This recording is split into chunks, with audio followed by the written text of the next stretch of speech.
Welcome to Storytime Fun, boys and girls. We hope you enjoy.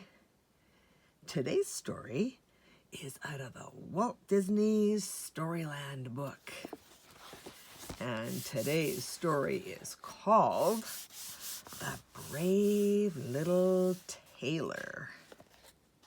Once upon a time, there was a little kingdom which was a happy place to live in. It would have kept on being happy, but for one thing. A big, enormous giant moved in and went stamping about the countryside, trampling houses and crops under his great boots. The king himself had offered a reward for the capture of the giant, dead or alive. Everyone wanted him to be captured, but somehow no one knew how to do it. So the giant just went on until the whole kingdom was in a terrible state. Now, in the royal city was a little tailor shop. There, Mickey Mouse the tailor sat and worked all day. The giant did not bother him. What bothered him was flies. Flies swarmed on the ceiling. Flies crawled under the table where Mickey had sat and sewed. Flies zoomed around his nose as he tried to work. At last, in a great burst of annoyance, Mickey picked up 2 swatters and slammed them together as a whole swarm of flies went buzzing by. Down fell the victims to the floor, and Mickey smiled. Oh boy, 7 at one blow! Running to the window, he thrust his head out just as one villager passing by said to another, "Did you ever kill a giant?" "I killed 7 at one blow," cried Mickey, thinking of his swatted flies.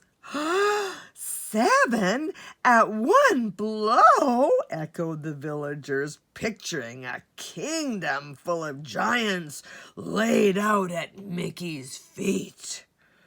Mickey nodded happily, and the villagers rushed away to spread the news. Soon the whole town was buzzing with the talk of Mickey's great deed. At last, word came to the king himself and his daughter, Princess Minnie. "The little tailor, your majesty, killed 7 giants with one blow," panted a guard. "Oh, 7? shouted the king. "Bring the tailor here." So Mickey Mouse, to his great surprise, found himself being hustled to the palace of the king. "Did you kill 7 at one blow?" thundered the king as Mickey was brought before his throne. "Yes, your honor, I killed 7, said Mickey, gaining courage from Princess Minnie's smile. "And how?" "Well," said the king. "How?" Mickey took a deep breath, glanced up at Princess Minnie, and started in. "I was all alone," he explained. "I heard 'em coming. I looked up and I was surrounded. They were here and there and everywhere, a whole bunch of 'em. And they came at me from the left, from the right, and the left and the right." The king was hanging on Mickey's every word. "Yes, yes," he encouraged. "Go on."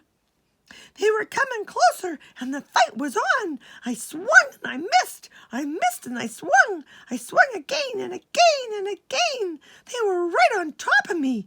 Mickey was all excited himself now. "And then," said the king. Mickey drew his long tailor's scissors, through the air like a sword. Then, he finished proudly, I let him have it. Wow, said the king. Brave Tailor, I appoint you Royal High Killer of the Giant. Mickey's smile faded. He almost collapsed. Giant? He squeaked. But your Majesty, I. And your reward, the king continued, shall be 1,000,000 pazuzas. Thank you, sir, Mickey stammered. But I couldn't. 2,000,000 pazuzas, said the king. But I don't know. Mickey tried to explain. Now Princess Minnie tugged at her father's sleeve and whispered in his ear. 3,000,000 pazuzas, smiled the king, and the hand of the Princess Minnie. The princess, gasped Mickey. Gee, I'll cut that giant down to my size. And away he marched out of the long throne room, down the palace halls, through the royal city to the great gate in the walls. The streets were filled with cheering people as the heroes strode along. Banners and handkerchiefs fluttered in the windows, and from high in the palace tower, Princess Minnie waved and threw him a kiss. Mickey Mouse marched along triumphantly to the gates of the city. But as he stood alone on the road outside, and the drawbridge clanked up behind him, he suddenly felt very lonely indeed. Gosh, sighed the brave little tailor to himself as he sank down upon a stone. I don't know how to catch a giant.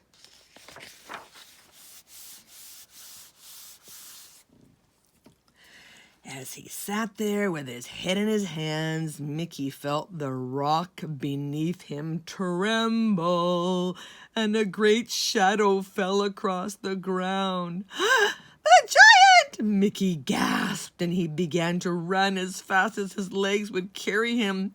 He ran fast, but the giant's footsteps clomped closer and closer. Closer and closer. Soon Mickey came to the shore of the little lake. For a moment he was stopped, but then he spied a rowboat moored nearby. Leaping into it, he rowed away at top speed, but his fastest rowing could not save him. The giant splashed into the water behind Mickey, and a great wave from his boot flung the little rowboat up onto the far shore.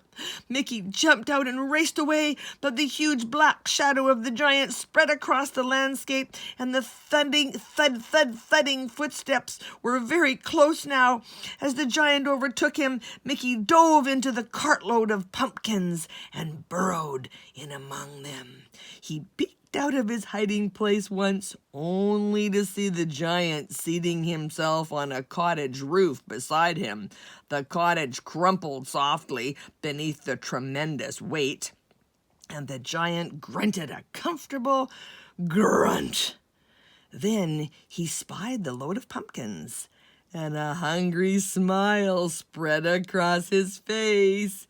He reached out and scooped up a great handful of pumpkins, and in the handful was Mickey Mouse.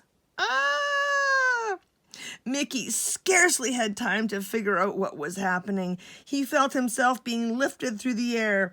he saw a great dark hole opening before him. It was the giant's mouth, and he realized with horror, as the giant flung the pumpkins down his gullet, Mickey managed to catch hold of his great upper lip. From there he swung himself up to the giant's nose. The poor giant twitched uncomfortably, for his nose began to tickle. But as he reached up to rub it, Mickey scrambled up to his eyebrow. The giant wrinkled his forehead in his worried frown, and this unexpected motion shook Mickey loose from his hold. Yikes! Down he plummeted down through thin air. This is the end, Mickey thought grimly. But with a soft thud, he landed unhurt on the giant's palm. What a spot, Mickey groaned. The giant raised his other palm, ready to squash Mickey flat. But the brave little tailor darted up the giant's big sleeve. As the giant reached in after him, Mickey began sewing faster than he had ever sewed in his life. Soon the giant's hand was sewed into his sleeve, and as he struggled to free it, Mickey raced up his other side, sewing his arm down flat until the big fellow was completely helpless. Then Mickey scampered up on until he reached the giant's head, and still keeping a firm grip on his string, he jumped down, swung Mickey whirling around and around the giant's frame until he was completely bound up in the string. Mickey had just jumped to the ground and started to run for all he was worth when the giant, who could not move a muscle, began to topple. Crunch! Bang! The giant crashed down full length to the ground, and the earth quivered and shook for miles around. The giant himself was knocked out completely. Mickey drew a deep, deep breath. Dusted off his hands and started back to the city and the palace of the king. What a welcome he received there when the people realized that the giant was in their power. What a celebration there was for the whole countryside, with the giant furnishing wind power. A great glorious carnival was set up. Mickey, with millions of Pazuza's reward in the bank, was the hero of the day. But for Mickey, the best reward of all was having the Princess Minnie's hand in his. So the brave little tailor became prince of the realm and married his princess and lived happily ever after. Yay! That's it for today. We'll see you next time.